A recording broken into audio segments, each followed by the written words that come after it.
بیٹا یہ جو دن گزرے ہیں نا، یہ جو ایام محرم تھے، اور بظاہر لوگوں کا یہ خیال ہے کہ یہ اہل بیت سے جو منسوب ایام ہے وہ فقط یہ 10 محرم تک یہ دن گزر گئے ہیں، تو ہم نے وہ حق ادا کر دیا اہل بیت سے محبت کا، اور ہم نے اپنی طرف سے پورا حق ادا کر دیا۔ اب اس حق ادا کرنے میں ہر بندے کی مختلف سوچ ہے، ہیں سب بھی امت میں کوئی بندہ ایسا نہیں جو اہل بیت کا عاشق نہ ہو۔ جی اگر اہل بیت کا کوئی عاشق نہ ہو تو وہ نماز میں درود نہ پڑھے، اور اگر عاشق نہیں ہے، بغض اہل بیت رکھتا ہے اور نماز میں درود ان پہ پڑھتا ہے تو یہ پھر منافقت ہے۔ منافقت کی کیا تعریف ہے؟ یہی تعریف ہے نا کہ تمہاری زبان کچھ اور کہے، تمہارے دل میں کچھ اور۔ تو یا تو تم مجبوراً محمد و آل محمد پہ درود پڑھتے ہو نماز میں کہ تمہارا بس نہیں چلتا کہ اس کے بغیر نماز نہیں قبول ہوتی، کیونکہ تم نے جو کچھ بدل سکتے تھے وہ بدل کے دیکھ لی ہے۔ ہاتھ اوپر باندھو، ہاتھ چھوڑ کے پڑھو، ہاتھ نیچے باندھو، ہاتھ دایاں ہاتھ بائیں کے اوپر رکھو یا بایاں دائیں کے اوپر رکھو، یہ سب کچھ تم نے اپنی منشا کے مطابق کر کے دیکھ لی ہے۔ لیکن جو چیز نہیں بدلی جا سکی نا، وہ نماز میں درود، اور درود صرف محمد و آل محمد پہ۔ تو اللہ کے بندو، یہاں پہ سمجھنے کی ضرورت یہ ہے کہ آخر محمد و آل محمد اتنے اہم کیوں ہیں کہ اللہ نے ان کو نماز میں بھی شامل رکھا ہے، جو نماز فقط بندے اور رب کے درمیان جو ساری گفتگو کا نام ہے۔ اب یہ جو ایام گزرے ہیں، کبھی اس ایام کو اٹھا کے ذرا سوچنا کہ لشکر یزید میں، لشکر یزید کا مطلب کون ہے؟ کہ وہ لشکر جو تباہ و برباد ہے، جو کفر سے بھی برا لشکر ہے، اور وہ لشکر جو لشکر مولا امام حسین علیہ السلام کا تھا، ان دونوں میں فرق کیا تھا؟ اور فرق فقط ایک تھا، نماز ادھر بھی تھی نا، روزے بھی تھے، زکوٰۃ بھی تھی، حج بھی تھے، حتیٰ کہ وہ اعلان کرتے تھے کہ جلدی جلدی اس آل محمد کے گھرانے پہ جو ظلم ڈھانا ہے وہ ڈھاؤ، جو آگے ہم نے نماز ادا کرنی ہے۔ تو لوگوں، فرق نماز کا نہیں تھا میرے بچوں، فرق روزے کا نہیں تھا، فرق زکوٰۃ کا نہیں تھا، اور نہ ہی وہ ان چیزوں کے منکر تھے۔ فرق فقط ایک چیز کا تھا کہ وہاں پہ امام گھرانہ آل محمد کے تھے، اور لشکر یزید پہ امام کون تھا؟ وہ یہ یزید تھا۔ اور فقط ایک امام بدلے جانے سے نماز رہی، روزہ رہا، زکوٰۃ رہی، حج رہا، لیکن وہ کسی کام کا نہیں رہا میرے بچوں۔ تو یہاں پہ اس چیز کو سمجھنا ہے کہ اگر یہ اعمال سارے تمہاری زندگی میں موجود رہتے ہیں تو اللہ جب تم سے پوچھے گا نا، چلو اللہ کی بارگاہ میں تم نے پیش ہونا ہے، آپ صلی اللہ علیہ وسلم کی بارگاہ میں پیش ہونا ہے، میرے بچوں فقط ایک چیز سوچو کہ جب بارگاہ میں پیش ہو اور تم سے وہ رب وحدہ لا شریک سوال کرے، یا تم جب آپ صلی اللہ علیہ وسلم کے پاس پیش ہو، سوچو محشر کا میدان ہو اور ہر طرف ایک کوہرام برپا ہو، اور پتہ ہو کہ شفاعت صرف ان کو ملنی ہے جو آپ صلی اللہ علیہ وسلم کی امتی ہیں۔ آپ ساری زندگی کے نماز، روزے، زکوٰۃ، حج سارا کچھ لے جاؤ اور آپ صلی اللہ علیہ وسلم کی صحبت میں جاؤ، آپ صلی اللہ علیہ وسلم کی رفاقت میں جاؤ، اور جا کے کو حضور ہم بھی شفاعت کے طلبگار ہیں۔ تو میرے بچوں سوچو کہ سرکار آگے سے یہ پوچھیں کہ اچھا تو میرا امتی ہے، بتا تو نے میرے امتی ہونے کا حق ادا کیا تھا؟ کیا جواب دو گا؟ جانتے ہو آپ صلی اللہ علیہ وسلم نے کیا کہا؟ ہمارا دین میرا بیٹا یہ دین نسبتوں کا دین ہے۔ اس معاملے کو دیکھو نا، اور نسبت کا منکر کوئی بھی نہیں ہے، ٹھیک ہے؟ آج کوئی بندہ چاہے لاجک سے بات کرے، چاہے وہ وداؤٹ لاجک چیزوں کو قبول کرے، وہ اس چیز کو لازماً قبول کرتا ہے کہ جی یہ ریاض الجنہ میں نے نفل ضرور پڑھنا ہے۔ کیوں پڑھتے ہو نفل؟ نسبت کے منکر ہو نا، ولایت کو تو تم نے ماننا نہیں ہے، نسبت کہتے ہو دین میں ہے ہی کوئی نہیں، بدعت ہے، تو ریاض الجنہ کو کیوں مانتے ہو؟ کیا ہوا تھا ریاض الجنہ میں؟ صرف آپ صلی اللہ علیہ وسلم کے قدم مبارک لگتے تھے، اور رب وحدہ لا شریک کی طرف سے حکم آ گیا، اور آپ صلی اللہ علیہ وسلم نے فرما دیا کہ میرے گھر سے لے کے میرے ممبر تک کی جو جگہ ہے نا، یہ جنت کی کیاریوں میں سے ایک کیاری ہے۔ آج خواہ کسی بھی مسلک کا کیوں نہ ہو، جب جاتا ہے تو اس کی خواہش ہوتی ہے کہ مجھے 2 رکعت نماز نفل جو ہے نا وہ اس جگہ پہ ادا کرنے کا موقع مل جائے، اور اس چیز کو اپنی خوش قسمتی سمجھتا ہے۔ اسی طرح میرے بچوں، کعبہ صرف وہ کعبہ نہیں ہے جو تمہیں وہ 4 دیواری کے اندر نظر آ رہا ہے، حتیم کے اندر کی جو جگہ ہے، خواہ وہ کسی فرقے سے ہو، خواہ وہ کسی مسلک سے ہو، اسے پتہ ہے کہ یہ کعبے کے اندر کی جگہ ہے، ٹھیک ہے؟ چاہے اس کے اوپر عمارت کی تعمیر نہیں ہے، لیکن یہ اس حدود کے اندر آتی ہے۔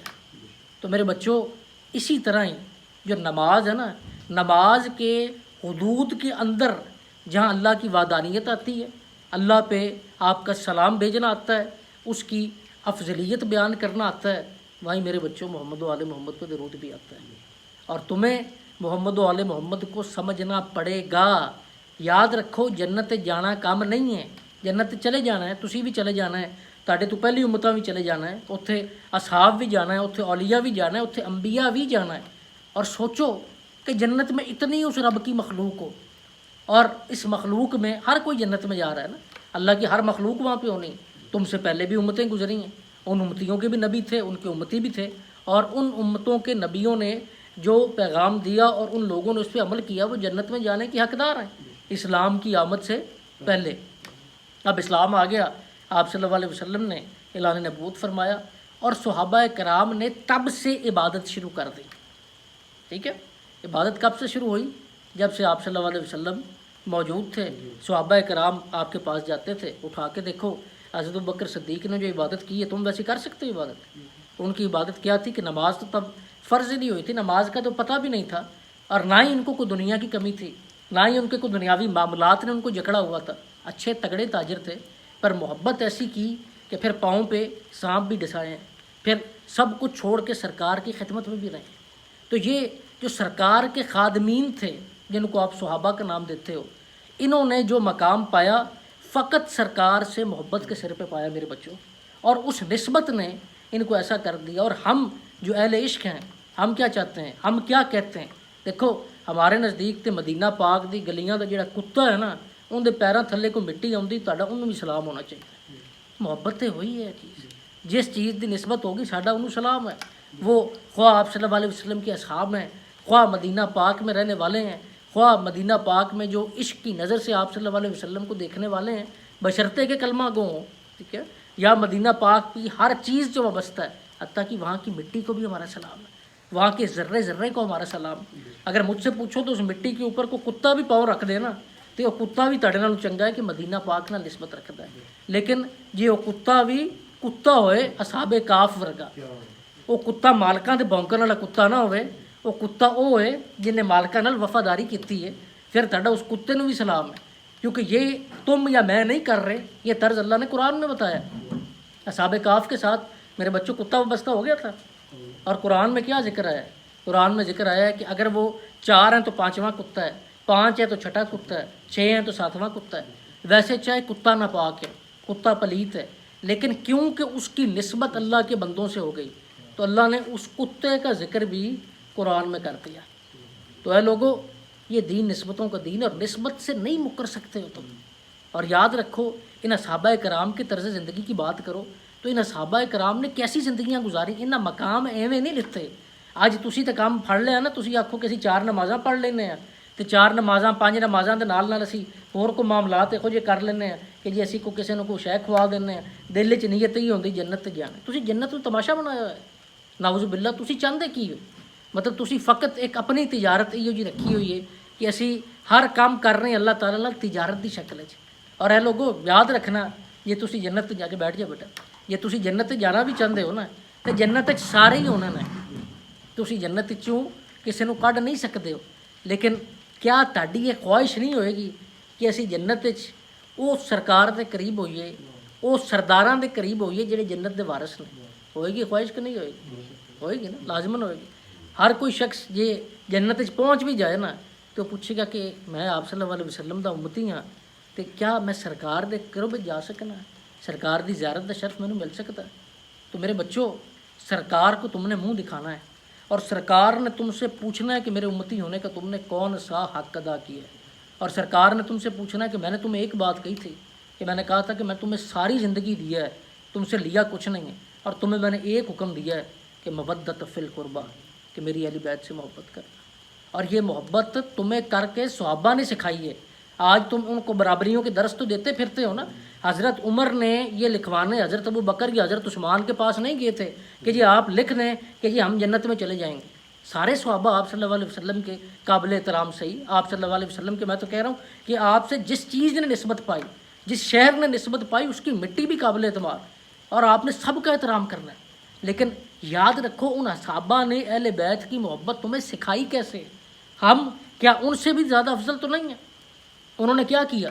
حضرت عمر کا کوئی سیاستہ کی تمام کتابوں میں یہ موجود ہے کہ حضرت عمر کے پاس جب ان کے بچے کو آپ امام حسین علیہ السلام نے کہا کہ تو ہمارا غلام زادہ ہے، تو حضرت عمر نے کیا کیا تھا؟ حضرت عمر کو جب ان کے بیٹے نے جا کے بتایا خلیفہ وقت کو کہ مولا امام حسین نے مجھے غلام زادہ کہا ہے، تو حضرت عمر قلم دواد لے کے آگے اور کہا کہ میں حسین صرف آپ سے یہ لکھوانے آیا ہوں، اور میں یہ نصیحت کروں گا کہ یہ میرے کفن میں رکھیں، تاکہ کل کو مجھ سے اگر اس میدان میں پوچھے کہ تو کیا لایا تو میں کہوں مجھے حسین نے لکھ کے دیا ہے کہ یہ غلام زادہ ہے۔ ٹھیک ہے، یعنی کہ ان کا بیٹا غلام زادہ ہے، یعنی کہ یہ غلام ہے ان کے۔ یہ انہوں نے کیوں کیا تھا؟ ویسے وہ جانتے تھے کہ یہ جنت کے سردار ہیں۔ ٹھیک ہے، جانا جنت میں سب نے، اور جنت میں سردار ہوندے نے، رعایا ہوندی، برابری نہیں ہو سکتی۔ درود پاک ہے تے درود پاک دے وچ بھی جے آل محمد نے تو آل محمد ہی نے۔ یہ اج جو تانوں نظر آ رہا ہے آپ صلی اللہ علیہ وسلم نو بھی ادوں نظر آਉਂدا سی۔ جدوں قرآن دے وچ تسی آیت موبائلاں نو اٹھا کے ویندے ہو، تسی اٹھا کے دیکھو اس میں کیا حکم ہے۔ ٹھیک ہے نا، فقل تعالوا ندعو ابناءنا وابناءکم ونساءنا ونساءکم وانفسنا وانفسکم ثم نبتہل فنجعل لعنۃ اللہ علی القوم الکاذبین، کہ آپ صلی اللہ علیہ وسلم کو اللہ تعالیٰ نے کہا ہے کہ میرے حبیب آپ کہہ دیں کہ آؤ پھر میدان میں آؤ، تم اپنے بیٹے لاؤ ہم اپنے بیٹے لاتے ہیں، تم اپنی عورتیں لاؤ ہم اپنی عورتیں لاتے ہیں، تم اپنی جانیں لاؤ ہم اپنی جانیں لاتے ہیں، اور ہاتھ اٹھا کے دعا کرتے ہیں جو جھوٹ ہے تباہ و برباد ہو جائے۔ آج تو تم لوگوں کو ورگلایا جا رہا ہے نا کہ 5 تن کدھر سے آ گئے، ان کو کس نے بنا دیا، کس نے ان کو 5 تن کہا؟ یہ اللہ نے اللہ کے بندوں قرآن میں ان کو 5 تن کہا ہے۔ یہ وہ گلدستہ 5 تن ہے جو اس آیت مباہلہ کے اندر آپ صلی اللہ علیہ وسلم نے اپنی عورتوں میں آقا زادی بی بی فاطمہ الزہرا علیہ السلام کو ساتھ لیا، اپنے بچوں میں مولا حسنین کریمین کو ساتھ لیا، اور اپنی جان میں حضرت علی کو شامل کیا۔ اور آپ جب مباہلے کے لیے گئے تو نجران کے عیسائی جو تھے انہوں نے کہا کہ رب کعبہ کی قسم ہم نے ایسے نور والے چہروں کو کبھی ایک جگہ اکٹھے ہوتے نہیں دیکھا، اگر ان کے ہاتھ ہمارے لیے بد دعا کے لیے اٹھ گئے تو ہم تباہ و برباد ہو جائیں گے، ہمارا کچھ نہیں بچے گا۔ تو اے لوگوں، وہ نجران دے عیسائی تڑے نالوں چنگے ہیں۔ مینوں یہ دسو نا، جے تانوں اج بھی نہیں سمجھ آتی پئی کہ ہر نماز درود بھی تسی انہاں تے ہی پڑھنا ہے تو مڑ انہاں دے نال ہی وفا نہیں ہے۔ اور یاد رکھو، میں فقط تم لوگوں کو ایک اصول دیتا ہوں، ٹھیک ہے، ہمیشہ یاد رکھنا، محرم کے جو ایام ہے نا، یہ ایام کوئی عام ایام نہیں ہے۔ 10 محرم کا دن انتہائی نسبتوں والا دن ہے، اور اللہ اٹھا کے دیکھو اس سے پیچھے نسبتیں جو دیتا آ رہا ہے ان نسبتوں کی پہلے سے اہمیت ہے۔ تمام انبیاء کے ساتھ جو معاملات ہوئے، ٹھیک ہے، حضرت ابراہیم کی جون سا واقعہ اس کو اٹھا کے دیکھ لو، 10ویں کا دن، ٹھیک ہے، اس کے بعد آ کے جتنے بھی انبیاء کو اٹھاتے جاؤ گے، حضرت یونس والا واقعہ اٹھا کے دیکھ لو، جتنے بھی اٹھاؤ گے نا، یہ 10 دن، مطلب حضرت یونس والا وہ کشتی والا جو واقعہ تھا وہ بھی 10ویں کو ہی تھا، ٹھیک ہے۔ تو 10 محرم کے دن کو خاص اہمیت حاصل تھی پہلے سے ہی، ٹھیک ہے، اور آگے پھر مولا امام حسین علیہ السلام نے اس دن کو ایک وہ اعزاز بخشا کہ آج تم لوگ جو کلمہ گو ہو نا، فقط اس قربانی کی وجہ سے، اور کلمے کا فرق تمہاری نمازیں نہیں کرتی ہیں، تمہارے روزے نہیں کرتے ہیں، تمہاری زکوٰۃ نہیں کرتی، نہ ہی بنو امیہ والے یا لشکر یزید والے اس کے منکر تھے۔ انہوں نے فقط اہل بیت کے گھرانے سے دشمنی کی تھی، اور اس ایک دشمنی نے انہیں تباہ و برباد کر دیا، اور اس ایک دشمنی نے آج ان کو اس مقام پہ پہنچا دی ہے کہ اس دشمنی نے اٹھا کے، یہ دشمنی کو آج کی دشمنی نہیں تھی۔ یزید پتہ کیا لفظ کہتا تھا دربار شام میں؟ وہ آقا زادی کو کہتا تھا یہ بدر اور احد کا بدلہ ہے، یہ بدر اور احد کا بدلہ ہے، یعنی کہ جو آپ صلی اللہ علیہ وسلم کے دور کی جنگیں ہیں ان کا وہ کہتا تھا بدلہ ہے۔ تو یہ وہی منافقت ہے جو پہلے دن سے دلوں میں تھی، ٹھیک ہے۔ مسجد زرار جو شہید کی گئی، وہ کیوں شہید کی گئی تھی؟ وہ لوگ بظاہر تو اسلام میں کلمہ کو تھے، آگے آپ صلی اللہ علیہ وسلم کے پاس بیٹھتے تھے، منافقین تھے، انہوں نے اپنی مسجد بنا لی، ٹھیک ہے۔ تو یہ ضروری شرط نہیں ہے کہ اگر کوئی کسی صحابہ کی اولاد ہے یا کسی اس طرح کی نسبت سے تعلق رکھتا ہے تو یہ کوئی ایسی ضروری شرط نہیں ہے کہ وہ مومن ہوگا اور وہ بھی بہت افضل ہوگا اور اس کو آپ امام حسین کے سامنے مقابلے پہ لا کے کھڑا کر دو۔ اللہ کے بندو، اپنی آنکھیں کھولو، اٹھا کے دیکھو۔ اب ہمارے مریدین میں جو اب یہاں پہ بھی ہر طبقے کے لوگ بیٹھے، ٹھیک ہے، اور کسی مسلک کی یہاں پہ کوئی گنجائش نہیں، اور ایک ہی چیز ہمیشہ تم لوگوں کو کہی ہے کہ ہمیشہ سب سے بڑی بدعت یہ ہے کہ تم اپنے آپ کو فرقوں میں توڑتے ہو۔ ہمارا دین تو محبتوں کا دین ہے۔ آپ صلی اللہ علیہ وسلم کے اصحاب میں کا کوئی فرقہ تھا؟ کسی کا کوئی فرقہ نہیں تھا، فقط ایک فرقہ تھا کہ ہم سرکار کے نوکر ہیں، اللہ کے بندے ہیں۔ امام علی علیہ السلام کو اٹھا کے دیکھو، آگے امام حسن، امام حسین علیہ السلام کو اٹھا کے دیکھو، ان کو امامت تم نے نہیں دی، یا تم کو کہ جی میں انہیں نہیں کہوں گا مولا یا میں نے کوئی امام نہیں کہوں گا تو پھر بھی کام چل جائے گا. یہ حکم تانوں آپ صلی اللہ علیہ وسلم دیتا ہے. اللہ کے بندو، اگر یہ حکم اتنا اہم نہ ہوتا تو اس طرح اس حجۃ الوداع کے بعد غدیر خم کے مقام پہ سب کو اکٹھا نہ کیا جاتا. آپ نے تمام تر اس ٹائم جو کلمہ کو صحابہ مسلمان ساتھ تھے ان سب کو وہاں پہ اکٹھا کیا اور اکٹھا کر کے کہا کہ تم سب گواہ رہنا. آپ نے پہلے یہ سوال کیا ان سے کہ تم سب مانتے ہو کہ میں تمہارا مولا ہوں؟ ٹھیک ہے، انہوں نے کہا جی بالکل ہم مانتے ہیں. پھر آپ نے کہا تم سب یہ جانتے ہو کہ اللہ تمہارا مولا ہے؟ کہا جی بالکل اللہ ہمارا مولا ہے. تو آپ نے کہا اگر میں تمہارا مولا ہوں تو پھر من کنت مولا ہو فہذا علی مولا، کہ جس کا میں مولا اس کا علی مولا. اب بغض گھرانہ اہل بیت، میں اس کو بغض علی یا بغض امام حسن امام حسین نہیں کہوں گا، یہ بغض گھرانہ اہل بیت ہے. اور یہ ان چند لوگوں میں ہے، یہ پوری امت میں نہیں ہے. امت میں تو لوگ نادان ہیں، سمجھ ہی نہیں سکے. آج ہم نے اپنے آپ کو اس قسم کی ونڈوں میں اور اس قسم کے معاملات میں توڑا ہوا کہ ہم تو یہ سمجھنے سے ہی قاصر رہے کہ اہل بیت سے فقط محبت درود تک محدود نہیں ہے. انہوں کل منہ وکھانے نے تے وہ سن جنہ تو سند جنتاں دی آپ دے اصحابہ بھی لیتی ہے، کیونکہ جناب وہ جانتے ہیں کہ سردار ہوندے نے تے جنت جاون والی رعایا ہوندی ہے. ٹھیک ہے، تو ان کو اگر اللہ تعالیٰ نے سرداریاں اور یہ اعزاز بخشا ہے تو یہ بیٹا ایویں نہیں بخشا. تو تمہیں سمجھنا پڑے گا کہ اہل بیت کی محبت کیا ہے. ٹھیک ہے، اہل بیت کی محبت کو تم جب تک نہیں پہچانو گے میرا بیٹا تم کبھی بھی کامیاب نہیں ہو سکتے. اعمال تمہارے یہی ہیں، ایک ٹینکی پوری کلمے پڑھ پانی کی بھر دو، ایک چھینٹ ناپاکی کی جانی اندر، اور کیا ہونی ساری ٹینکی ناپاک ہو جائے ایسی. تو بیٹا تم ساری زندگی اعمال کر لو، ایک اہل بیت کی محبت میں مار کھاؤ، اور اس مار نے تمہیں ایسی جگہ پھینکنا ہے کہ تم نے اللہ سے بھی پوچھنا کہ اللہ پاک میں باقی سب کچھ تو کیا تھا. ٹھیک ہے، تو باقی سب انہوں نے بھی کیا تھا. حتیٰ کہ شیطان مردود کو بھی دیکھو، وہ کہتا تھا کہ اللہ پاک تیرا میں منکر نہیں ہوں، بس تیرا یہ حکم نہیں میں نے ماننا. تو بیٹا ماننا یہ ہوتا ہے کہ سچے دل سے اس کو تسلیم کیا جائے. اور اب اگلا سوال یہاں پہ یہ ہوتا ہے کہ اہل بیت کی محبت ہے کیا. تم لوگ بھی کچھ پوچھنا چاہو پوچھو. میں بھی یہی سوال کرنے لگا تھا کہ آپ کی نسبت سے میں اہل بیت کی محبت کا پتہ چل گیا، لیکن ان کی محبت کے تقاضے کیا ہیں؟ تقاضے کیا ہیں بیٹا؟ سب سے اہم بات یہ ہے کہ محبت کے تقاضے کیا ہیں. بیٹا اس کا سب سے جو آسان جواب ہے نا، جو سب کے دماغوں میں پوری طرح فکس ہو جانا چاہیے کہ عاشق ہمیشہ محبوب کی پیروی کرتا ہے. ٹھیک ہے، عاشق ہمیشہ کیا کرتا ہے؟ محبوب کی پیروی کرتا ہے.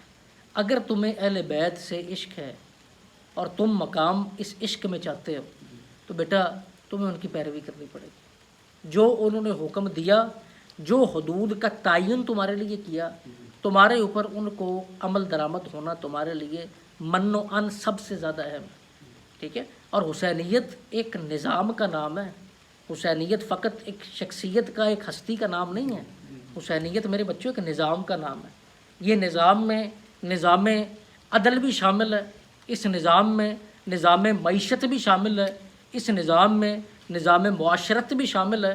اور مولا امام حسین علیہ السلام آپ وہ ہستی ہیں جنہوں نے یہ سارے نظام تمہیں کربلا سے دیے ہیں. اور میں نے تمہیں پہلے ایک بات کہی ہے کہ کربلا میں دو قسم کے گروہ تھے. ایک گروہ کون تھا؟ جو لشکر یزید میں تھا. ایک لوگ وہ تھے جو مولا امام حسین علیہ السلام کے ساتھ تھے. اور جو لشکر یزید میں تھے ان کے پاس نماز روزہ بظاہر اعمال سارا کچھ تھے، فقط اہل بیت کی محبت نہیں تھے. اور جو مولا امام حسین کے پیچھے تھے وہاں محبت بھی تھی، وہاں اعمال بھی تھے. ٹھیک ہے، اور وہاں کا امام بھی وہ تھے جو ہونے چاہیے، جو امام وقت تھے اس وقت کے. اب یہاں پہ ایک تیسرا گروہ بھی موجود تھا جنہوں نے بظاہر عشق کا دعویٰ کیا تھا. کوفے والے تھے نا، کوفے والوں نے بظاہر عشق کا دعویٰ کیا تھا، اور بڑی بڑی انہوں نے آپ کو خط لکھ کے حتیٰ کہ خطوں کے توڑے بھر گئے کہ سرکار آپ ہمارے پاس آئیں، سرکار ہمارے پاس آئیں. اور مولا امام حسین علیہ السلام نے کربلا پہنچ کے جو خط بھجوایا، اس خط کے ساروں کو متن پتہ ہی ہے، ساروں کی نظر سے گزرا ہی ہوگا کہ ہم اس مقام پہ آ گئے، اگر ہمارا ساتھ دینا چاہتے ہو تو اس وقت سے پہلے اس مقام پہ پہنچ جانا. یہ لوگ کیوں نہیں آئے تھے؟ بظاہر محبت کے دعوے تو انہوں نے بھی کیے تھے نا، گلی باتی محبت تو انہیں سارے کر لیتے تھے. تو بیٹا وہی بات کہ محبت بغیر اتباع کے محبت نہیں ہے. ٹھیک ہے، وہ محبت ہے ہی نہیں جس میں اتباع نہ ہو. اور زندگی میں صرف ایک کام کر لو، ساری تمہاری معاملات. اور یاد رکھنا، میں عمومی ایک بات کہتا ہوں کہ جس بندے کو اہل بیت کا مقام پتہ ہے نا، وہ درجہ ولایت کے بالکل نزدیک ہے. ایویں نہیں وہ حضرت عثمان مربندی جو لال شہباز کلندر ہیں، انہوں نے یہاں تک کہا کہ بے لوب آد ہند میں کو کلندر سگ ہاں مگر میں علی دی گلی دا. یہ میرے بچوں ایویں نہیں یہ فرمان جاری ہوئے. جنہ مرتبہ ولایت نو ویکھیا ہے نا، انہوں نے پتہ ہے کہ مرتبہ ولایت فقط اس در تے جھکن دا نہ ہے. وہ نہ مدینۃ العلم و علی بابو ہوا، ایویں نہیں کیا گیا.